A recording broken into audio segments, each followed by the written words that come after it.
No, I didn't want to leave him. I didn't want this to be the reality. I didn't want to have the man I was in love with. I know you don't come back from that. You know, I'm not dumb. I know you can't just hit somebody because I knew it was wrong, and I knew that I had to leave him. And that's what broke my heart, because I didn't want to leave him. I thought if I got up out of that room, I would leave the best thing that ever happened to me. And I wish I could sit here and say I stood up and I walked out of that house and I drew a line and I stood up for myself.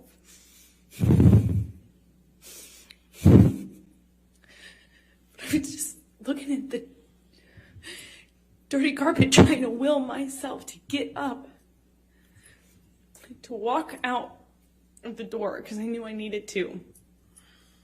And I really slowly, I stood up, and I remember looking at him in the eye and just looking at him. An adult man cry. I didn't even really see my dad cry at my grandma's funeral. You know, it's weird. And he's crying. Tears, just falling out of his eyes. He gets down on his knees and he grabs my hands and he's touching my hands and he's saying to me, I thought,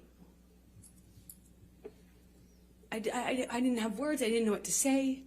I just remember thinking that it was just, he was crying.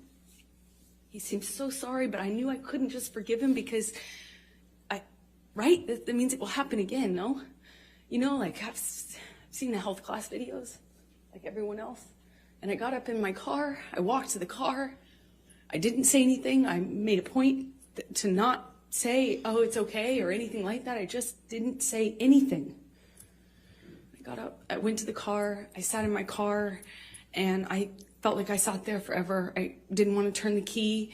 I just leaned my head up against the window, and I remember just seeing my breath on the windshield, you know, on the glass of the window of the door, just seeing my breath and trying to will myself to have the strength to know what I should do in this moment, because I was heartbroken.